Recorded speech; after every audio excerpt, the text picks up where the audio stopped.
ஓம் சாந்தி 17/6/2024 காலை முரளி. ஓம் சாந்தி. பாப்தாதா மதுபன். சிவத்தந்தையை பிரம்மா பாபாவோடல அவதரித்து ஆசிரியராகி படிப்பிக்க வந்திருக்கிறாரு. நம்மளாம் இறை மாணவர்கள். இன்றைய ஞான முரளியை நம்ம கேட்கலாம். பாபா என்ன சொல்கிறாங்கன்னா, இனிமையான குழந்தைகளே, நினைவு மற்றும் படிப்பின் மூலமாகவே இரட்டை கிரீடம் கிடைக்கும். எனவே உங்களுடைய லட்சியத்தை முன்னால் வைத்து தெய்வீக குணங்களை தாரணை செய்யுங்கள் சொல்லி பாபா சொல்கிறாரு. பாபா நினைக்கிறதுனால தூய்மை அடைவோம், அதனால ஒளி கிரீடம் கிடைக்கும். படிக்கிறது மூலமாக ராஜ கிரீடம், அங்கே போய் ராஜ்ய அதிகாரியாக உட்கார முடியும். நிறைய யார் படிக்கிறாங்களோ அவங்க அதை நல்லா தாரணை செய்வாங்க, அவங்களுக்கு ராஜ கிரீடம் கிடைக்கும். 2 கிரீடம் கிடைக்கும் சொல்லி சொல்கிறாரு. எனவே உங்களுடைய லட்சியத்தை, நம்மளுடைய லட்சியம் தேவதை ஆகிற லட்சியத்தை முன்னாடி வச்சு தெய்வீக குணங்களை தாரணை செய்யுங்க. பாபா சொல்ல தெய்வீக குணங்களை தாரணை செய்யுங்கன்னு சொல்லி பாபா சொல்கிறாங்க.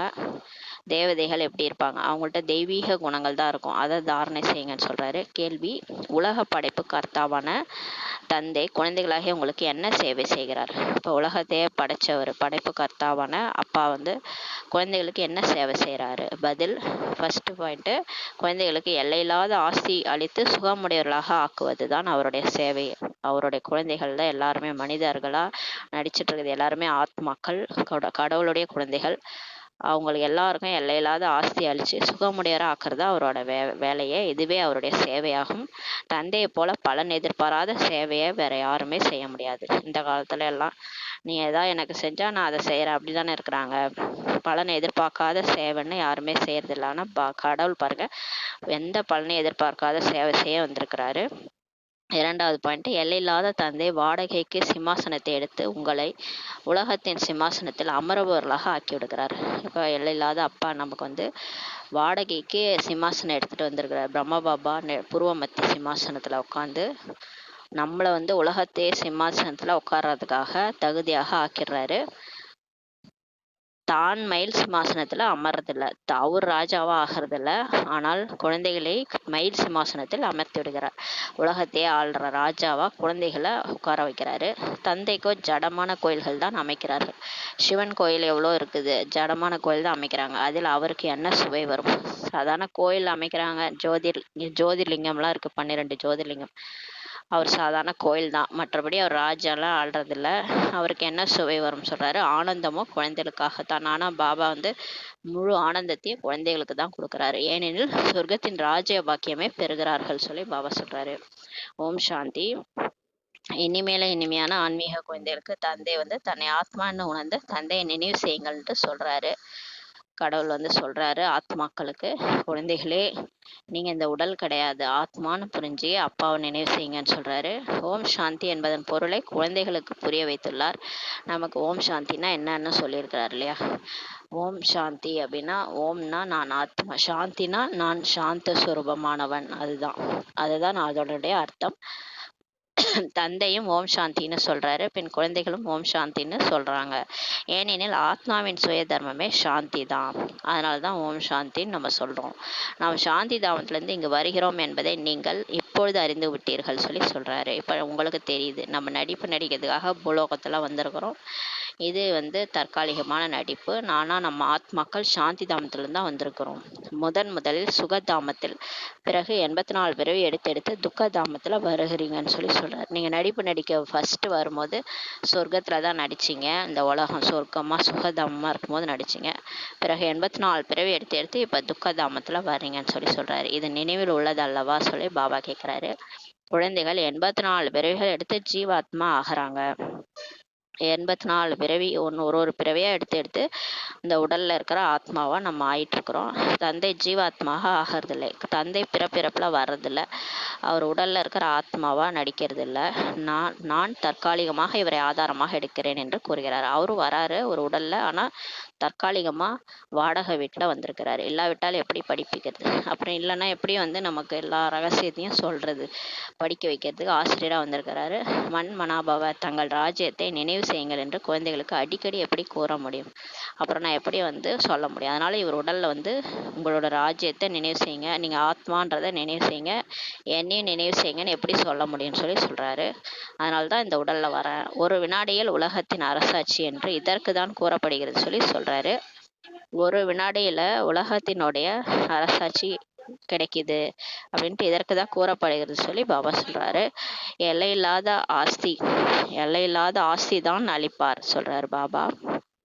எல்லையில்லாத தந்தை வந்திருக்கிறார் இல்லையா, எனவே அவர் வந்து எல்லையில்லாத அவசியம், எல்லையில்லாத மகிழ்ச்சி, எல்லையில்லாத ஆஸ்தி தான் கொடுப்பார் சொல்லி பாபா சொல்றாரு. இங்க இருக்கிறதுல எல்லைக்குட்பட்ட ஆசை, ஆஸ்தி, மகிழ்ச்சி, சுகம் அதெல்லாம் வந்து எல்லைக்குட்பட்டது. ஆனா கடவுள் வந்து எல்லைக்கு அப்பாற்பட்ட தந்தை. அவர் நமக்கு எல்லையில்லாத குஷி, ஆசை தான் கொடுப்பார் இல்லையா. தந்தை மிகவும் சகஜமான வழி கூறுகிறார். கடவுள் வந்து சகஜமான வழி சொல்றாரு. இப்போது இந்த துக்கதாமத்தை புத்தியிலிருந்து நீக்கிருங்க, ஈஸியா வழி சொல்றாரு. எல்லாத்தையும் பார்த்தாலும் பார்க்காத மாதிரி எல்லாத்தையும் மறந்துடுங்க. தந்தை ஸ்தாபனை செய்து கொண்டிருக்கும் புது உலகமான சொர்க்கத்திற்கு எஜமானர் ஆவதற்கு என்னை நினைவு செய்தீர்கள் என்றால் உங்கள் பாவங்கள் அழிந்துவிடும் சொல்லி சொல்றாரு. பாபா நம்ம ஸ்தாபனை பண்ணிட்டு இருக்கிறாரு புது உலகம், சொர்க்கம். அதோடைய எஜமானர் ஆகணும்னா பாபாவை நினைவு செய்யணும். அதன் மூலமா நம்ம பாவம் அழிஞ்சிடும் சொல்லி சொல்றாரு. நீங்கள் மீண்டும் சதோ பிரதானமாக ஆகிருவீங்க. பாபா நினைச்சாலே போதும் நம்ம தூய்மையாயிடுவோம். இது சகஜ நினைவுன்னு சொல்லப்படுதுன்றாரு. எப்படி குழந்தைகள் லௌகீக தந்தையை எவ்வளவு சகஜமாக நினைவு செய்கிறார்களோ அவ்வாறே குழந்தைகளாகிய நீங்களும் எல்லையில்லாத தந்தையை நினைவு செய்ய வேண்டும். சாதாரணமா அப்பாவை நினைக்குதுங்க இல்லையா குழந்தைங்க, எங்க போனாலும் அப்பா வந்துட்டாங்களா, அப்பா சாக்லேட் வாங்கிட்டு வராங்களா, அப்பாவே நினைச்சிட்டு இருக்கோங்க. அந்த மாதிரி நீங்களும் அப்பா, எல்லையில்லாத அப்பாவை நினைவு செஞ்சுட்டே இருக்கணுன்றாரு. தந்தை தான் துக்கத்திலிருந்து வெளியேற்றி சுகதாமத்திற்கு அழைத்து செல்கிறார். நம்மளுடைய கடவுள் அப்பா தான் வந்து நம்ம இந்த துக்கதாமத்தில் கஷ்டப்பட்டுட்டு இருக்கோம் இல்லையா, இதுலேருந்து வெளியேற்றி சொர்க்கத்துக்கு அழைத்துட்டு போகிறார். அங்கே துக்கத்தின் பெயர் அடையாளமே கிடையாது சொல்லி சொல்கிறார். சொர்க்கத்தில் ஒருபொழுதும் துக்கன்ற விஷயமே இருக்காது. ஒரு கைவலி, கால்வலி, தலைவலி எதுவுமே இருக்காது. மிகவும் சுலபமான விஷயம் கூறுகிறார். நீங்கள் சாந்தி தாமத்தை நினைவு செய்யுங்கள். ரொம்ப ஈஸியாக பாபா சொல்லி கொடுக்குறாரு. நீங்கள் வந்து பரந்தாமத்தில் நீங்கள் இருந்தீங்களே அவங்க வீடு, அதை நினைங்க. அது தந்தையினுடைய வீடு மற்றும் உங்களுடைய வீடு சொல்கிறாரு. மேலும் புது உலகத்தை, சொர்க்கத்தை நினைவு செய்யுங்க. அது உங்களது ராஜதானி ஆகும். சொர்க்கம் வந்து நீங்கள் ராஜ்யம் பண்ண இடம். தந்தை குழந்தைகளாகிய உங்களுக்கு எவ்வளவு சுயநலமற்ற சேவை செய்கிறார் பாருங்க. குழந்தைகளாகிய உங்களை சுகமுடையவர்களாக ஆக்கிட்டு அதன் பிறகு வானப்பிரஸ்தம் பரந்தாமத்துக்கு போயிட்டு உட்காந்துடுறாரு. நீங்கள் பரந்தாமத்தில் வசிப்பவர் ஆவீர்கள். நீங்களும் பரந்தாமத்தில் தான் இருந்தீங்க. அது நிர்வாண தாமம், வானப்பிரஸ்தம்ட்டு சொல்லப்படுது. எல்லாமே ஆத்மாக்கள் பரந்தாமத்துக்கு போயிடுறாங்க. நிர்வாண தாமமா இருக்குது, அங்க வானப்பிரஸ்தம் சொல்லப்படுதுன்றாரு. தந்தை வருவதே குழந்தைகளுக்கு சேவை செய்ய, அதாவது ஆசை அளிப்பதற்காகத்தான் சொல்லி பாபா சொல்றாரு. கடவுள் வர்றதே குழந்தைகளுக்கு சேவை பண்றதுக்கு தான், ஆசை அளிக்கிறதுக்காக தான் சொல்லி சொல்றாரு. இவர் பிரம்மா பாபா தானும் தந்தையிடமிருந்து ஆசை எடுக்கிறார். இங்க பிரம்மா பாபா இருக்கார் இல்லையா, அவரு கூட பாபாட்ட இருந்து ஞானம் கேட்டு இப்ப ஆசை எடுத்துட்டு இருக்கிறாரு. அவர் உடம்புல சிவன் வந்து சொல்லிட்டு இருக்கிறாரு, இவரும் அதை காதால கேட்டுட்டு ஆசை எடுத்துட்டு இருக்கிறாரு. சிவபாபாவோ உயர்ந்தலும் உயர்ந்த பகவான் ஆவார் சொல்றார் பாபா. உயர்ந்தலும் உயர்ந்தவர் கடவுள் தான். சிவனின் கோயில் கூட இருக்குது இல்லையா, அவருக்கென்று ஒரு தந்தையோ ஆசிரியரோ யாருமே கிடையாது இல்லையா. அன்னைக்கு கூட சொன்னாரு, முழு சிருஷ்டியின் முதல் இடைக்கடை பற்றிய ஞானமே அவரிடம்தான் இருக்குது சொல்றாரு. எங்கிருந்து வந்தது? ஏதாவது வேத சாஸ்திரத்தை ஆகியவை படித்தாரா என்ன இந்த சிவபாபா? ஏதாவது வேத சாஸ்திரம் படிச்சுட்டு சொல்றாரா என்ன? இல்லையே. ஆனாலும் முதல் இடை கடை பற்றிய ரகசியத்தை ஃபுல்லா சொல்றாரு. தந்தையோ ஞான கடல், சுகக்கடல், சாந்தியின் கடல் ஆவார். தந்தையின் மகிமை மற்றும் தெய்வீக குணங்கள் கொண்ட மனிதர்களின் மகிமை, இவற்றுள் வித்தியாசம் நிறைய இருக்குது சொல்லி சொல்றாரு. கிருஷ்ணர் வேற, சிவன் வேற. சிவனுடைய மகிமை வேற, கிருஷ்ணருடைய மகிமன் வேற. அப்ப நிறைய வித்தியாசம் இருக்குது சொல்லி சொல்றாரு. இவர் ஞான கடலா இருக்கிறாரு. இவருக்கு தான் எல்லாமே தெரியும். நீங்கள் தெய்வீக குணங்களை தாரணை செய்து தேவதையாக ஆகிறீர்கள். நம்ம வந்து தெய்வீக குணங்களை தாரணை செஞ்சா சாதாரண மனிதர்ல இருந்து தேவதையாயிடலாம்னு சொல்லி சொல்றாரு. முதலில் அசுர குணங்கள் இருந்தன. நாம கூட ஃபர்ஸ்ட் தேவ குணங்களோட தான் இருந்தோம். பிறவி எடுத்து இப்ப அசுர குணத்துக்கு வந்துட்டோம். இப்ப நமக்கு அசுர குணங்கள் இருந்தது, திரும்ப பாபா அசுரன் வந்து தேவதை ஆக்குவது இதுவோ தந்தையினுடைய காரியமாகும். அசுரன் மாதிரி இருக்கிறவங்கள தேவதை ஆக்குறது எவ்வளவு பெரிய விஷயம். அது ஒரு கடவுளுடைய காரியம்தான் சொல்லி சொல்றாரு. லட்சியம் கூட உங்கள் முன்னால் இருக்கிறது. பாபா சொல்றாரு, உங்களுடைய லட்சியம் கூட இருக்குது. இந்த லட்சுமி நாராயணன் ஆகிறதா உங்களுடைய லட்சியம். அவசியம் இது போன்ற சிரேஷ்ட கர்மங்கள் செய்திருக்க வேண்டும்.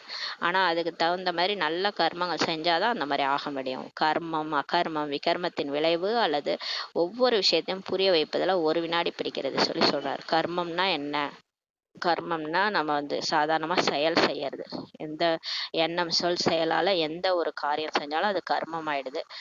அது வந்து பாபா நினைவுல இருந்து செய்யும்போது சுகர்மம் சொல்லுவோம். பாபா நினைவுல இருந்து செய்யும்போது சுகர்மம். அகர்மம்னா ஆத்ம உணர்வுல நம்ம கர்மா செய்யறது. எந்த வேலை செஞ்சாலும் நான் ஆத்மான்ற உணர்வுல செய்யும்போது அது அகர்மம் ஆயிடுது. அப்ப வந்து அது பாவம் புண்ணியம், அந்த கர்மத்தினுடைய பாவ புண்ணியம் எதுவுமே ஒட்டாது. அதனாலதான் தேவதைகள் சொர்க்கத்துல அகர்மம் செஞ்சாங்க, அவங்களுக்கு வந்து பாவ புண்ணியமே ஒட்டாது. ஆனா விகர்மம்ன்றது வந்து நம்ம 5 விகாரத்தினுடைய நினைவுல எந்த ஒரு கர்மா செஞ்சாலும், காமம், கோபம், பற்று, ஆசை, அகங்காரத்துக்கு உட்பட்டு எந்த ஒரு கர்மம் செஞ்சாலும் அதனுடைய விளைவு வந்து நமக்கு கண்டிப்பா இருக்கும். விகர்மம் வந்து செஞ்சிட்டோம் அப்படின்னா அது பாவ கர்மம் ஆகும். அந்த பாவ கர்மத்தினால பிறப்பு பிறப்பு திரும்ப திரும்ப எடுத்து அதை அனுபவிக்க வேண்டியது இருக்கும்.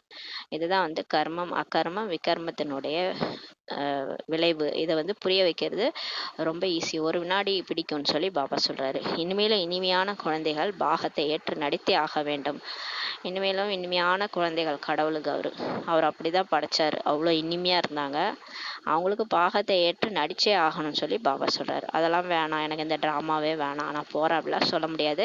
நீங்க இந்த ட்ராமா அது நடிச்சுதான் ஆகணும். இந்த பாகம் உங்களுக்கு அனாதி அவினாஷியாக கிடைத்திருக்கிறது. உங்களுடைய இந்த நடிப்பு அழிவற்றது. இந்த நீங்க நடிச்சுதான் ஆகணும்னு சொல்லி சொல்றாரு. நீங்கள் எத்தனை முறை சுகம் துக்கத்தின் விளையாட்டுல வந்திருக்கிறீங்க தெரியுமா? நீங்க இது மாதிரி பல முறை நடிச்சிருக்கிறீங்க. எத்தனை முறை நீங்கள் உலகத்தின் எஜமானராக ஆகியுள்ளீர்கள். நீங்க நிறைய முறை உலகத்துக்கே எஜமானராக ஆகியிருக்கிறீங்க. தந்தை எவ்வளவு உயர்ந்தவராக உங்களை ஆக்குகிறார். கடவுள் தான் உங்களை இவ்வளோ உயர்ந்தவரா ஆக்குனாரு. சுப்ரீம் சோல் என்று அழைக்கப்படும் பரமாத்மா அவர் கூட அவ்வளவு சிறியதாகவே இருக்கிறார்.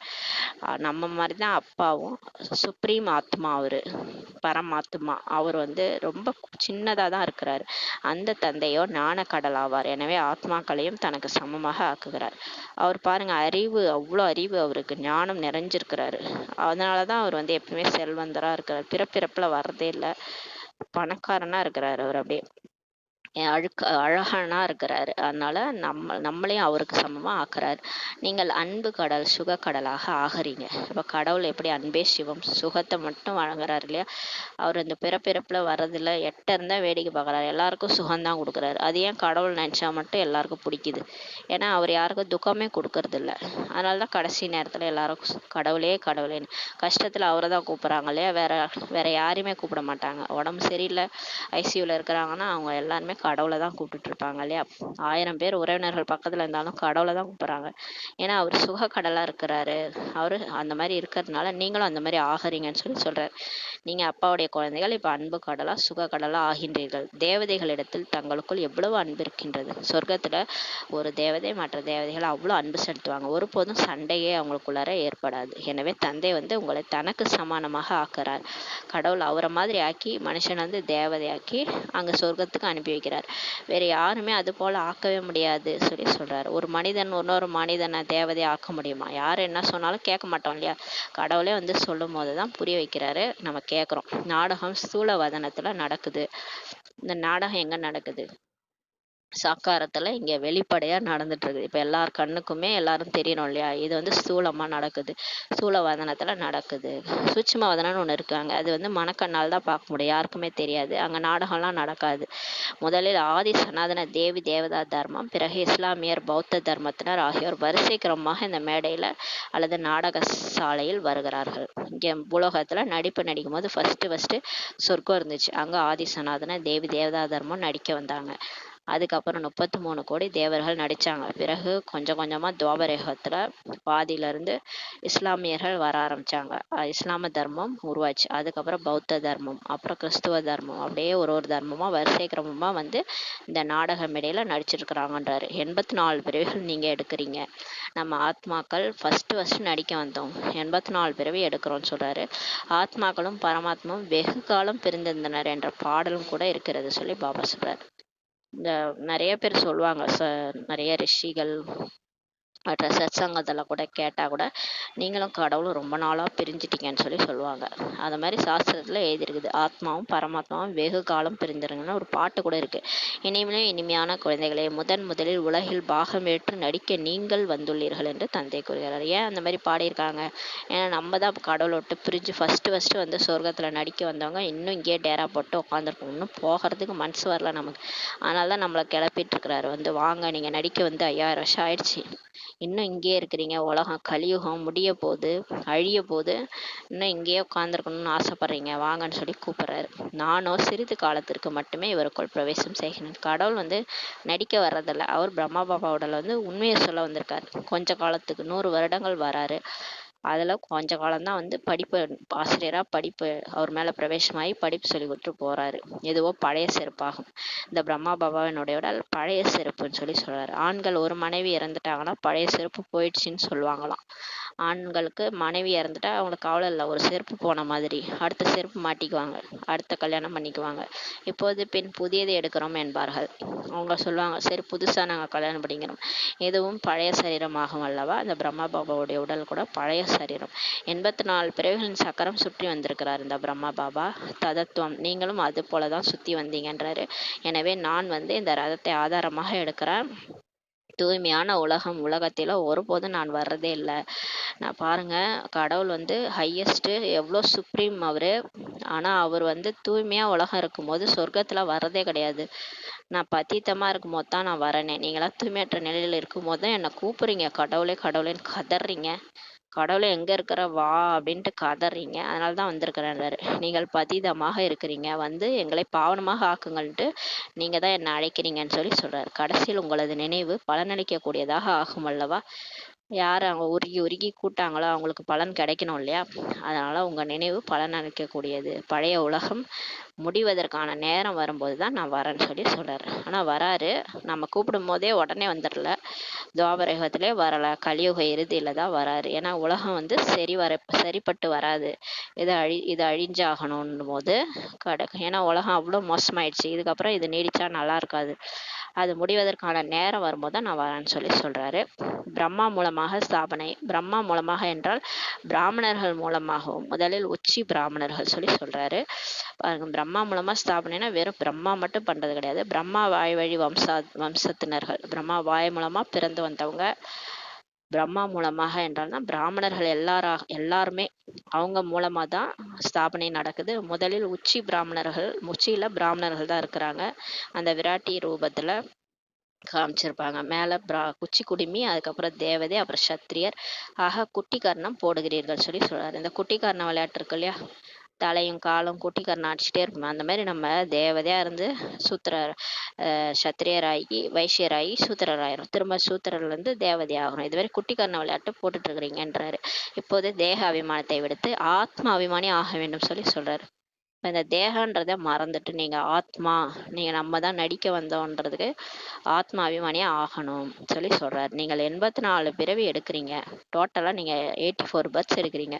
நானும் ஒரே ஒரு முறை இந்த சரீரத்தை கடனாக மட்டுமே எடுக்கிறேன். அவர் பிறவியே எடுக்கிறது இல்லை. அவர் பிறப்பிறப்பில் வந்து அவரும் மாட்டிக்குவார் இல்லையா, அப்புறம் நம்மளை யார் காப்பாற்றுறது? அதனால் அவர் வந்து ஒரு முறை தான் லோனாக எடுத்து வராரு, இந்த சரீரத்தை வாடகைக்கு எடுக்கிறேன்னு சொல்லி சொல்கிறாரு. நான் இந்த வீட்டின் எஜமானனே கிடையாது, இந்த உடலுக்கு நான் எஜமானம் கிடையாது, இந்த பிரம்மா பாபா தான். இதை பிறகு நான் விட்டு விடுவேன், வாடகையோ அளிக்க வேண்டியிருக்கும் அல்லவா? நான் இந்த சரீரத்தில் வந்துட்டு போயிடுவேன், இதுக்கு வாடகை கூட நான் கொடுக்கணும் இல்லையான்னு சொல்லி சொல்கிறாரு. தந்தையும் கூறுகிறார், நான் வீட்டின் வாடகை கொடுக்கிறேன். பாபாவும் சொல்கிறாரு, இந்த வீட்டின் வாடகை கொடுக்குறாரு. எல்லையில்லாத தந்தை சிறிதாவது வாடகை கொடுத்துருக்க கூடும் அல்லவா? உங்களுக்கு புரிய வைப்பதற்கான இந்த பீடத்தை ஆதாரமாக எடுக்கிறார். அதனால்தான் சிவன் கோயிலில் நந்தி காமிச்சிருப்பாங்க, நந்தி மூலமாக தான் சிவன்ட்டு. அதனால் இந்த பிரம்மா பாபா உடலில் தான் சிவனே வந்து சொல்கிறாரு, அந்த பீடத்தை ஆதாரமாக எடுக்கிறேன்னு சொல்லி சொல்கிறாரு. நீங்கள் கூட உலகின் சிம்மாசனத்தில் அமருபவர் ஆகிவிடுகிறீர்கள். நம்ம கூட இந்த பிரம்மா பாபா இந்த உடலை இப்போ கொடுத்ததுனால அவர் போயிட்டு உலகத்துக்கு ராஜ்யத்தை அவர் கொடுத்துட்றாரு. அதனால் வாடகையாக எடுக்கிறதுனால அந்த உடனுடைய பலனா அவருக்கு முதல் ராஜ்ய சிம்மாசனம் கிடைச்சிருது. நம்ம கூட இந்த உலக ராஜ்ய சிம்மாசனத்தில் அமரோவராக ஆயிடுறீங்க இல்லையான்னு சொல்லி புரிய வைக்கிறாரு.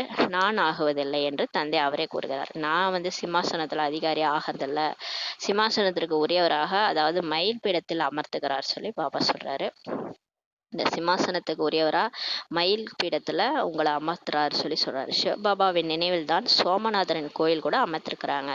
இந்த பிரம்மா பாபா 2500 வருஷம் கழிச்சு அவர் என்ன பண்ணிடுறாரு, கிருஷ்ணர் நடிப்பு நடிச்சு ஒரு 21 பிறவிக்கு அப்புறம் அவரு ராவண ராஜ்யம் வந்துருது இல்லையா, அப்போ வந்து அவரு ராவணனுக்கு வசப்பட்டு என்ன ஆயிடுறாரு, சாதாரண ராஜாவாயிடுறாரு. அப்போ விக்ரமாதித்ய மகாராஜாவா துவாபர யுகத்துல முதல் அந்த கட்டின கோயில் தான் சோமநாதர் கோயில்.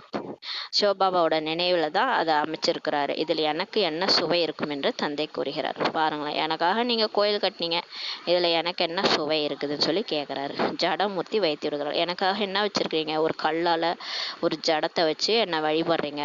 ஜடமூர்த்தி வைத்து விடுகிறார்கள். ஆனந்தமும் குழந்தைகளாகிய உங்களுக்கு சொர்க்கத்தில் இருக்கிறது. பாருங்க, உங்களுக்கும் கோயில் இருக்குது, உங்களுக்கும் ஜடத்தினாலான சிலைகள்லாம் வச்சிருக்கிறாங்க, இருந்தாலும் உங்களுக்கு ஆனந்தமே கிடைக்குது இல்லையா, சொர்க்கத்துல போய் நடிக்கிறீங்க. நீங்க இப்ப என்ன நினைக்கிறதுனால, என்கிட்ட படிக்கிறதுனால சொர்க்கமே உங்களுக்கு கிடைக்கிது, ஆனந்தமும் உங்களுக்கு தான் சொர்க்கத்துல இருக்குது சொல்லி சொல்றாரு. நானும் சொர்க்கத்திற்கு வருவதே இல்லை. சிவபாபா வர்றதே கிடையாது. அவர் வானப்பிரஸ்த நிலைக்கு போயிடுறாரு. குழந்தைகளை நடிப்புக்கு அனுப்பி வச்சிடுறாரு. பின் பக்தி மார்க்கம் ஆரம்பமாகும் போது இந்த கோயில் ஆகியவை கட்டுவதில் எவ்வளவு செலவு செய்தீர்கள். அதுக்கப்புறம் பக்தி மார்க்கம் ஆரம்பிச்சது அவ்வளவுதான். பிரம்மா பாபா ஆரம்பிச்சாரு பக்தியை. அதுக்கப்புறம் ஒரு பிகேவா இந்த கோயிலெல்லாம் கட்டிடுறதுலையே எவ்வளோ செலவு செஞ்சீங்கன்னு சொல்லி சொல்றாரு. இதெல்லாம் நம்ம கூட மறந்துட்டோம். நிறைய பிறவிகள் எடுத்து எடுத்து நம்ம இந்த வேலையை தான் பண்ணியிருக்கிறோம். பிறகும் திருடர்கள் கொள்ளையடித்து விட்டு சென்றார்கள். அந்த கோயிலில் அந்த தங்கத்தினால் ஆன கோயிலெலாம் கட்டும்போது அந்த திருடங்கள்லாம் கொள்ளையடிச்சிட்டாங்கன்னு சொல்றாரு. ராவனுடைய ராஜ்யத்தில் உங்களது பணம் செல்வம் எல்லாமே அழிந்து போய்விட்டது. இப்போ பாபா நம்மளை படிக்க வச்சு எவ்வளோ ஞானத்தை புத்தியில ஸ்டோர் பண்ணி செல்வந்தரா ஆக்குறாரு. அப்புறம் பிறகு நடிக்கும் போது நம்ம செல்வந்தரா நடிச்சு வரோம். லட்சுமி நாராயண் தான் உலகிலேயே பெரிய செல்வந்தர். சொர்க்கத்துல அவ்வளோ வைடூரியங்கள்லாம் இருந்தாலும் பல பிறவிகள் எடுக்க எடுக்க நம்ம ஏன் ஏழையானோம். ஏன்னா ராவண ராஜ்யத்துல உங்க பணம் செல்வம்லாம் எல்லாமே அழிஞ்சிடுது. இப்போது அந்த மயில் சிம்மாசனம் எங்கே உள்ளது சொல்லி பாபா கேட்கிறாரு. உங்களை மயில் சிம்மாசனத்துல உட்கார வச்சுட்டு போனனே, அந்த சிம்மாசனம் எங்கே இருக்குதுன்னு சொல்லி கேட்கிறாரு. எனக்கு அமைக்கப்பட்ட கோவிலை கஜினி முகமது வந்து எடுத்து சென்றார் என்று தந்தை கூறுகிறார். பாபா சொல்றாரு, எனக்குன்னு கோயில் சோம்நாத் கோயில் கட்டினீங்க இல்லையா, அதில் கஜினி முகமது வெளிநாட்டிலேருந்து படையெடுத்து வந்து என்ன பண்ணிட்டாரு, கொள்ளையடிச்சிட்டு எடுத்துகிட்டு போயிட்டாரு அப்படின்னு சொல்லி பாபா சொல்கிறாரு. பாரதம் போன்ற செழிப்பு நிறைந்த தேசம் வேறு எதுவுமே கிடையாது. பாரதம் மாதிரி ஒரு தங்கக்குருவி செழிப்பு நிறைந்த தேசம் எதுவுமே கிடையாது. இது போன்ற தீர்த்தச்சலம் வேறு எதுவுமே ஆக முடியாது சொல்லி பாபா சொல்கிறார். ஆனால் இன்றோ இந்து தர்மத்தில் அநேக தீர்த்த ஸ்தலங்கள் ஆகிவிட்டன. ஆனால் இன்னைக்கு நிறைய தீர்த்த ஸ்தலங்கள் இருக்குது. உண்மையில் தீர்த்த ஸ்தலம் அனைவருக்கும் சத்கதி அளிக்கும் அந்த தந்தைக்கு தான் இருக்க வேண்டும் சொல்லி சொல்றாரு. உண்மையிலே தீர்த்த ஸ்தலம் சிவனுக்கு தான் இருக்கணும். அவர் தானே எல்லாருக்கும் சத்கதி கொடுக்குறாரு. ஏதோ ஒரு நாடகம் அமைக்கப்பட்டுள்ளது, புரிந்து கொள்வது மிகவும் எளிது சொல்லி பாபா சொல்றாரு. இது ஒரு டிராமா இப்படிதான் இருக்குதுன்னு சொல்லி சொல்றாரு. ஆனால் நம்பர் பிரகாரம் தான் புரிந்து கொள்கிறார்கள். இந்த முரளியை கூட ஞானத்தோட நம்பர் பிரகாரம் தான் குழந்தைகள் புரிஞ்சுக்கிறாங்க. ஏனெனில் ராஜதானி இப்போது ஸ்தாபனை ஆகிட்டு இருக்குது. சொர்க்கத்தின் எஜமானர் இந்த லட்சுமி நாராயணன் ஆவார்கள் சொல்லி சொல்றாரு. சொர்க்கத்துக்கே எஜமானரா ஆக போறது லட்சுமி நாராயணன் தான். அவர்கள் உத்தமத்திலும் உத்தம புருஷர்கள் ஆவார்கள். அவங்க வந்து கடவுள் வழிபடி நடந்தவங்க, ஸ்ரீமத் படி நடந்து ஃபுல்லா ஃபர்ஸ்ட் கிளாஸா மாறி போனவங்க. அவங்க வந்து உத்தமத்திலும் உத்தம புருஷர்கள். பிறகு அவர்கள் தேவதை என அழைக்கப்படுகிறார்கள். அவங்க தான் தேவதை என அழைக்கப்படுறாங்க. தெய்வீக குணங்கள் உடையோர் தேவதை என்று அழைக்கப்படுவார்கள். யாருக்கெல்லாம் தெய்வீக குணங்கள் இருக்குதோ, அன்பு, அமைதி, தூய்மை, சுகம் இதெல்லாம் இருக்குதோ, ஆனந்தமா இருக்கிறாங்களோ அவங்க தேவதை என்று அழைக்கப்படுவாங்க. இவர்கள் உயர்ந்த தேவதா தர்மத்தினர், இல்லற மார்க்கத்தினராக இருந்தார்கள் என்று பாபா சொல்றார். அச்சமயம் உங்களுடைய இல்லற மார்க்கம் தான் இருக்கிறது. இவங்க வந்து உயர்ந்த தேவதா தர்மத்தினர், இல்லற மார்க்கத்தினராக தான் இருந்தாங்க. தேவதைகளே லட்சுமி நாராயணனே இல்லறத்துல தான் இருந்தாங்க, வீட்டுல தான் இருந்தாங்க, காட்டுக்கு போல சன்னியாசியாலாம் இல்லை. அவங்க வந்து இல்லறத்துல வீட்டுல தான் இருந்தாங்க. அச்சமயம் உங்களுடைய இல்லற மார்க்கம் தான் இருக்குது சொல்லி சொல்றாரு. இப்ப எப்படி நம்ம குடும்பத்துல இருக்கிறோம் இல்லையா, நிறைய பக்தி செய்யறோம், அதே மாதிரிதான் சொர்க்கத்துல இருந்தாங்க தேவதைகள். குடும்பத்துல தான் இருந்தாங்க, இல்லற மார்க்கம் தான் இருக்கிறது. ஆனா அவங்க பக்தியெல்லாம் செய்யலை, நிரம்பி இருந்தாங்க. ஏன்னா அவங்க கடவுள்கிட்ட சத்கதி அடைஞ்சு வந்ததுனால எல்லாமே நிரம்பி இருந்தாங்க சொல்லி சொல்றாரு. தந்தை உங்களை இரட்டை கிரீடம் உடையவராக ஆக்குகிறார். கடவுள் வந்து நம்மளை இரட்டை கிரீடம் இருக்கிறவரா ஆக்குறாரு. ஒளி கிரீடம் மற்றும் ராஜ கிரீடம். ராவணன் பெண் 2 கிரீடங்களையும் இறக்கி விட்டான். ஆனா அந்த மாயா ராவணன் பாருங்க, நமக்கு இருந்த 2 கிரீடம், ஃபர்ஸ்ட் தூய்மை கிரீடத்தை பறிச்சுது, அடுத்து ராஜ்யத்தையும் பறிச்சிச்சு. தூய்மை இழந்தவொடனே ராஜ்யமே போயிடுச்சு இல்லையா? துவாபரகத்துல இருந்து ஒரு ராஜ்யம் ஆண்டோம், அதுவுமே போயிடுச்சு. இப்போ சுத்தமா ராஜ்ய கிரீடமே இறக்கிட்டான். இப்போதோ எந்த கிரீடமுமே யாருக்குமே இல்லை இல்லையா? தூய்மையின் கிரீடமும் இல்லை, செல்வத்தின் கிரீடமும் இல்லை சொல்லி சொல்றாரு. இரண்டையுமே ராவணன் இறக்கி வைத்து விட்டான். பின் தந்தை உங்களுக்கு இரட்டை கிரீடமும் அளிக்கின்றார். இந்த நினைவு மற்றும் படிப்பின் மூலமாக தான் இரட்டை கிரீடம் கிடைக்கும்னு சொல்லி சொல்றாரு.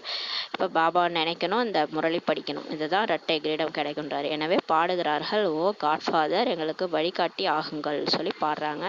விடுவிக்கும் செய்யுங்கள், லிபரேட்டர், அவர் தான் விடுவிக்கிறார். அதனால் தான் உங்கள் பெயர் கூட பண்டா என்று வைக்கப்பட்டுள்ளது. நீங்க வழிகாட்டி, நீங்க தான் எல்லாருக்கும் சொல்லி புரிய வைக்கிறதுனால உங்க பேர் பண்டா. பாண்டவர்கள், கௌரவர்கள், யாதவர்கள் என்ன செய்துவிட்டு சென்றார்கள்?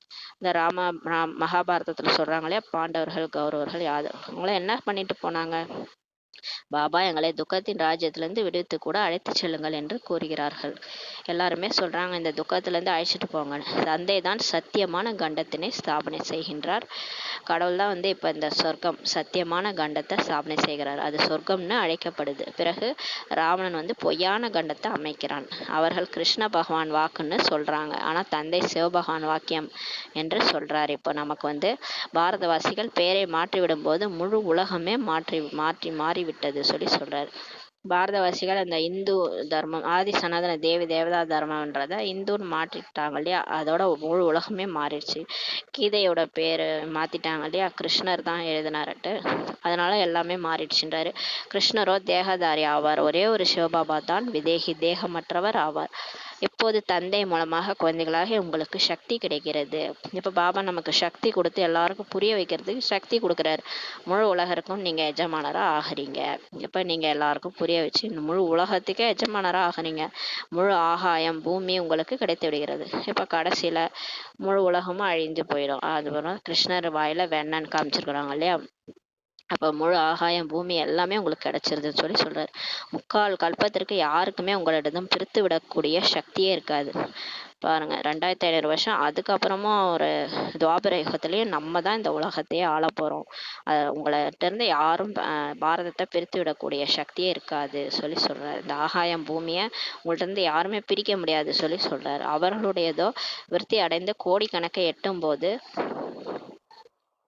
வேண்டுமானால் படையெடுத்து உங்கள் மீது வெற்றி பெறுவார்கள் சொல்லி சொல்றாரு. மற்றவர்கள்லாம் இருக்கிறாங்களே, மற்ற தர்மத்தினர் விருத்தி அடைந்து கோடி கணக்கில் எட்டும் போதுதான் உங்கள்கிட்ட படையெடுத்து வெற்றி அடைவாங்கன்னு சொல்லி சொல்றாரு. துவாபர யுகத்துக்கு மேலதான் கோடிக்கணக்கான ஜனங்கள் ஆயிடுவாங்க, அப்பதான் உங்களை வெற்றி பெறுவாங்கன்னு சொல்லி சொல்றாரு. தந்தை குழந்தைகளுக்கு எவ்வளவு சுகம் அளிக்கிறார், கடவுள் எவ்வளவு சுகம் அளிக்கிறார். அவருக்கான பாடலே துக்கத்தை நீக்கி சுகம் அளிப்பவர் என்பதுதான். கடவுளை பாடுறதே, மகிமை பாடுறதே என்னன்னா துக்கம் நீக்குபவர் அப்படின்னு தான் பாடுறாங்க. இச்சமயம் தந்தை உங்களுக்கு கர்மம், அக்கர்மம், விக்கர்மத்தின் கதி பற்றி அமர்ந்து புரிய வைக்கின்றார். குழந்தைகளே, கர்மம் செய்யறது ஜாக்கிரதையா செய்யுங்க. உங்களுடைய கர்மம் சுக்கர்மமா இருக்கணும். கடவுள் நினைவிலே செய்யறது சுக்கர்மம். இதோடைய ரகசியத்தெல்லாம் பாபா புரிய வைக்கிறாரு. சத்தியுகத்துல கர்மம் அக்கர்மமாக ஆகிவிடுகிறது. சத்தியுகத்துல தேவதைகள்லாம் காரியங்கள் செய்யும்போது ஆத்ம உணர்வுல செய்வாங்க. தன்னை ஆத்மான்னு புரிஞ்சு காரியங்கள் செய்யறதுனால அது அக்கர்மம், உயர்ந்த கர்மமா ஆயிடுது. அதனுடைய பாவம் புண்ணியம் அந்த தேவதைகளுக்கு வராது. இப்போது உங்களுக்கு ஒரே ஒரு சத்குரு தான் கிடைத்திருக்கிறார். இப்ப நமக்கு ஒரே ஒரு சத்குரு கிடைத்துள்ளார். அவரை கணவர்களுக்கெல்லாம் கணவன்னு சொல்றாங்க, பதிக்கெல்லாம் பதின்ட்டு சொல்றாங்க. ஏன்னா கணவன்மார்கள் கூட அவரை தான் நினைவு செய்யறாங்க இல்லையா. அந்த உலகத்துல எல்லாருமே அவர் தான் நினைவு செய்யறாங்க. அதனாலதான் அவரை பதிக்கெல்லாம் பதி பரமேஸ்வரன் சொல்லி சொல்றாங்க. எனவே இது எவ்வளவு அதிசயமான நாடகமாகும் என்று தந்தை இப்போது புரிய வைக்கிறார். இவ்வளவு சிறிய ஆத்மாவுல அழிவற்ற பாகம் நிரம்பி இருக்கிறது. அது ஒருபோதுமே அழிஞ்சு போய்விடுதலை சொல்லி பாபா சொல்றாரு. நம்ம ஆத்மாவில் ஒரு பார்ட்டாக ஸ்டோர் ஆகி, நம்ம நடிக்கிற பார்ட்டு கூட ஸ்டோர் ஆயிருக்கு.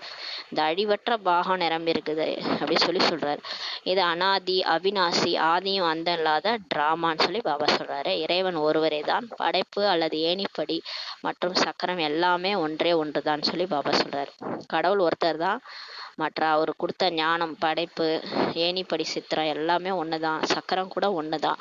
யாருக்குமே படைப்பவர் பற்றியும் படைப்பு பற்றியும் தெரியாமலே இருக்குது சொல்லி பாபா சொல்கிறாரு. ரிஷி முனிவர்களுக்கு கூட நேத்தி எங்களுக்கு தெரியாதுன்னு சொல்லிட்டாங்க. இப்போது நீங்கள் சங்கமத்தில் அமர்ந்திருக்கீங்க. இப்போ நம்ம சங்கம யுகத்தில் இருக்கிறோம். ஆத்மா பரமாத்மா சந்திக்கிற யுகத்தில் இருக்கிறோம். உங்களுடையது மாயையுடைய யுத்தம்.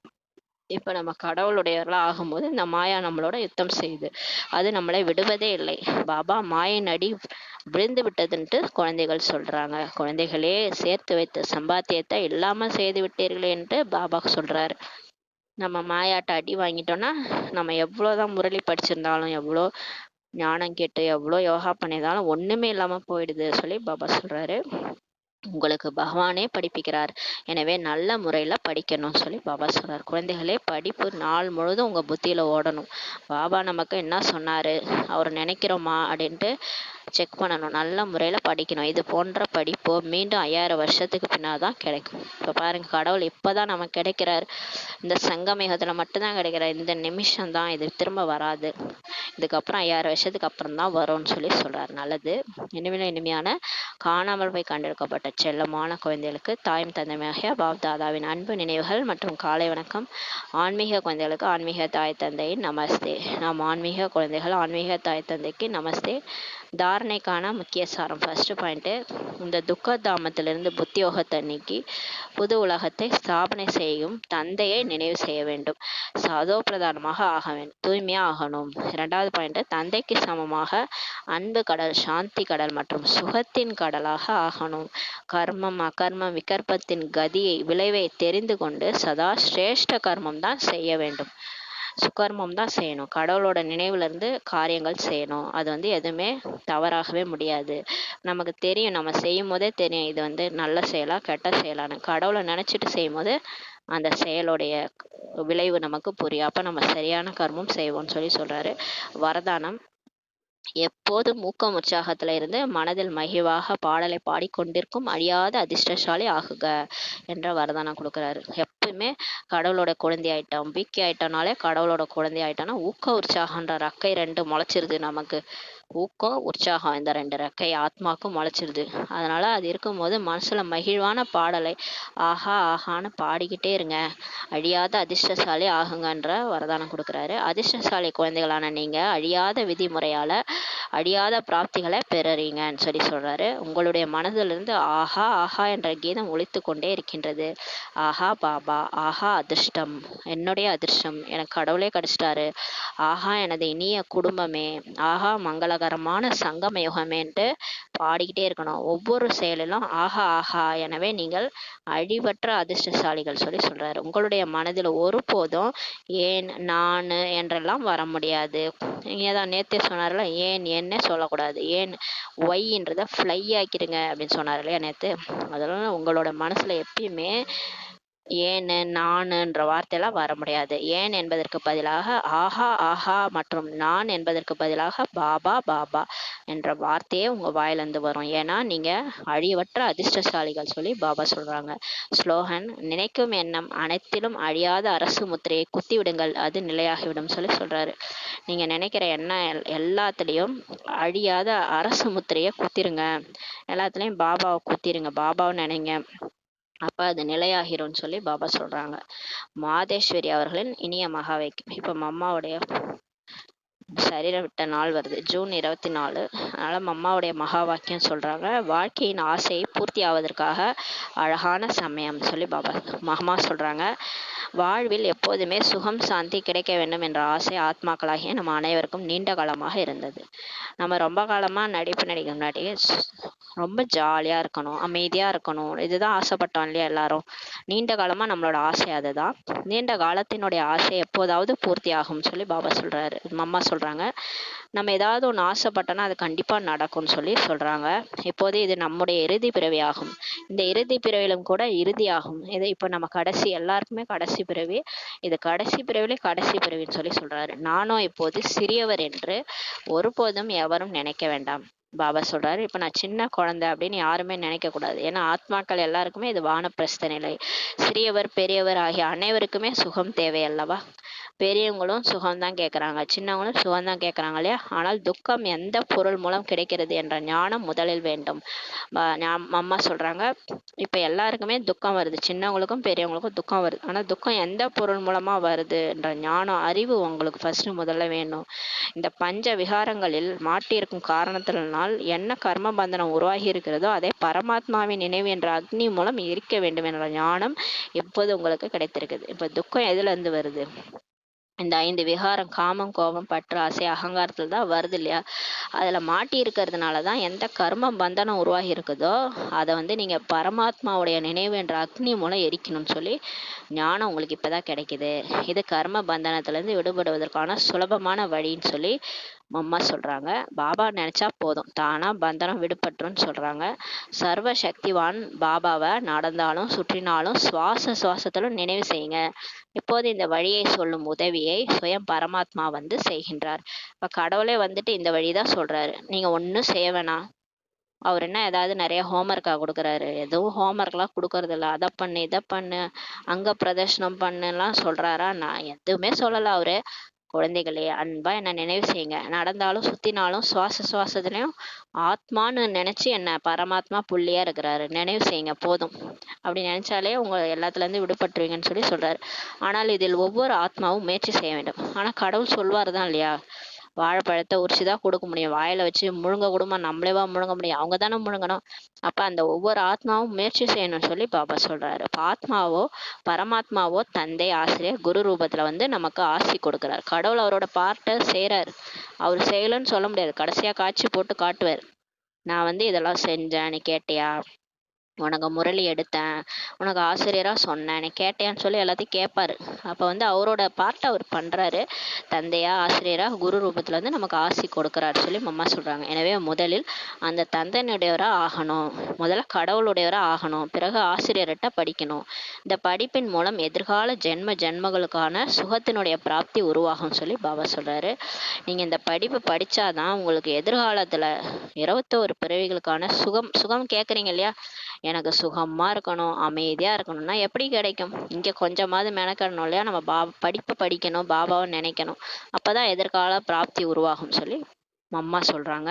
அதாவது ஜீவன் முக்தி பதவியில முயற்சியின் அனுசாரம் பதவி கிடைக்கிறது சொல்லி பாபா சொல்றாரு. இப்ப நம்ம உடல்ல இருந்துகிட்டே நம்ம எந்த மாதிரி கர்மம் செய்யறோம், பாபா சொல்ற பேச்சு ஒழுங்கா கேட்டோமா, அந்த முயற்சியினுடைய அனுசாரம் தான் பதவியே உங்களுக்கு சொர்க்கத்துல கிடைக்குதுன்னு சொல்லி சொல்றாரு. மேலும் குரு ரூபத்துல தூய்மையாக்கி முக்தி கொடுக்கிறார். மேலும் பாபா குருவாகி நம்மளை எல்லாரையும் தூய்மையாக்கி எல்லாருக்கும் முக்தி கொடுத்து கூட்டு போறாரு. இந்த ரகசியத்தை புரிந்து கொண்டு அதற்கேற்ற முயற்சியை நீங்க செய்யணும்னு சொல்லி அம்மா சொல்றாங்க. பழைய கணக்கை முடித்துவிட்டு புதிய வாழ்க்கையை உருவாக்குவதற்கான சமயம் இதுவே ஆகும். பாருங்க, இந்த சங்கமேகம் 100 வருஷம்தான். அதுவும் நம்மளாம் ரொம்ப கடைசியா வந்திருக்கிறோம். நம்ம பழைய கணக்கெல்லாம் முடிச்சுட்டு புது வாழ்க்கையை உருவாக்குவதற்கான சமயமே இதுதான் சொல்லி அம்மா சொல்றாங்க.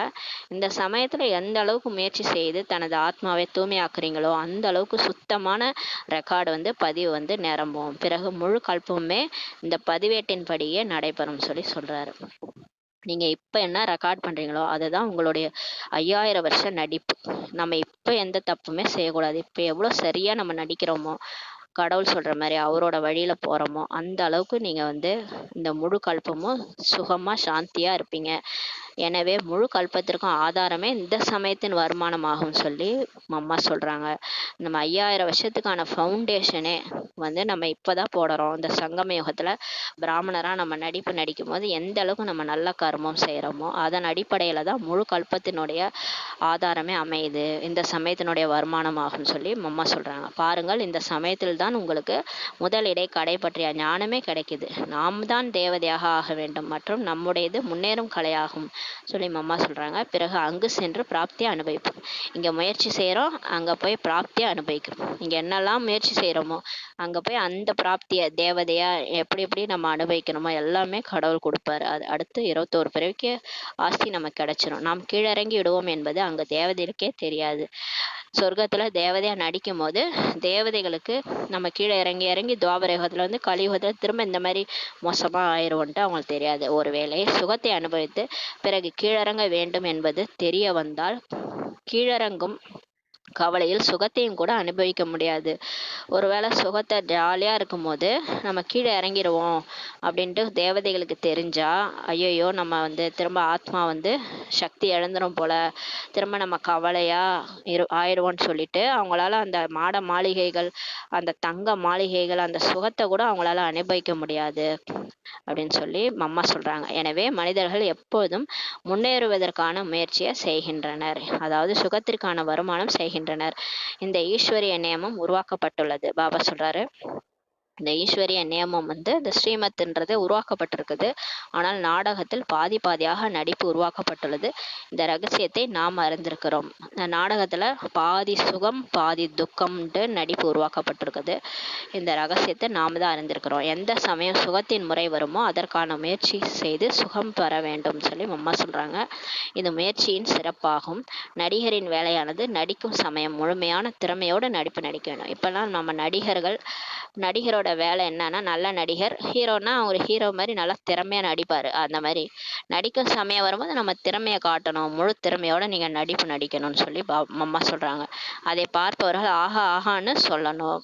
இப்ப இவங்க மட்டும் என்ன டிஃப்ரெண்டா நடிக்கிறாங்க? முழு உலகமே துக்கத்துல இருக்கும்போது இவங்க யார் வழிப்படி நடக்கிறாங்க? இவங்க சுகமா இருக்கிறாங்களே. அப்ப நம்மளை பார்த்து ஆஹா ஆஹான்ட்டு எல்லாரும் சொல்லணும், திறமையோட நடிப்பை நடிக்கணும்னு சொல்லி அம்மா சொல்றாங்க. ஆகையால் கதாநாயகன் கதாநாயகி நடிப்பு தேவதைகளுக்கு தான் கிடைத்திருக்கிறது. ஒரு சினிமால பாருங்க, ஹீரோ ஹீரோயின் தானே அவரோ பிடிக்குது எல்லாருக்குமே. மற்றவங்கள விட ஃபர்ஸ்ட்ல இருந்து லாஸ்ட் வரைக்கும் சினிமால ஹீரோ ஹீரோயின் தான் நடிப்பாங்க இல்லையா? கதாநாயகன் கதாநாயகி யாருன்னு கேட்டுட்டு தான் அந்த சினிமாக்கே நடிக்க போவாங்க. அந்த மாதிரி இந்த எல்லையற்ற டிராமால கதாநாயகன் கதாநாயகி ஹீரோ பார்ட் நடிகர்கள் நம்ம தான், தேவதைகளுக்கு தான் கிடைச்சிருக்குது. அவர்களுடைய நினைவு சின்னம் சித்திரங்கள் மகிமை செய்யப்படுகிறது. அவங்கள தான் மகிமை செய்கிறாங்க. யார் தேவதைகளா நடிச்சாங்களோ அவங்களுக்கு தான் நினைவு சின்னங்கள் இருக்குது, படங்கள்லாம் இருக்குது. அவங்களுக்கு தான் மகிமை செய்யப்படுது, பூஜிக்கப்படுகிறார்கள் சொல்லி அம்மா சொல்றாங்க. நிர்விகாரி இல்லறத்தில் இருந்து தாமரை மலர் போன்ற ஸ்திதியை உருவாக்குவது இதுவே தேவதைகளின் சிறப்பு ஆகும். ஏன் ஏன் தேவதைகளை வழிபடுறாங்க, ஏன் பூஜிக்கிறாங்க? ஏன்னா அவங்க நிர்விகாரியா இருந்து சொர்க்கத்துல லட்சுமி நாராயணன் நடிக்கும் போது அவங்க வீட்டில தான் இருந்தாங்க. ஆனா 5 விகாரம் இல்லாம வாழ்ந்தாங்க. தாமரை மலர் போல சிதியை உருவாக்குறது. இங்க சங்கமேகத்திலே பகவானுடைய முரளியை கேட்டு கடவுள் வழிபடி நடந்து இல்லறத்துல இருந்து தூய்மையா இருந்து தாமரை மலர் போன்ற ஸ்திதியை உருவாக்கிட்டு போனாங்க. அதனால அதுதான் அவங்களுடைய சிறப்பு. அதனால தான் அவங்க பூஜிக்கப்படுறாங்கன்னு சொல்லி அம்மா சொல்றாங்க. இந்த சிறப்பியல்பை மறப்பதனாலேயே பாரதத்திற்கு இத்தகைய கீழான நிலையே ஏற்பட்டுள்ளது.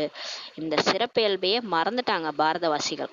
அதனாலதான் பாரதத்துக்கு இவ்வளோ கீழான நிலை ஏற்பட்டிருக்குது.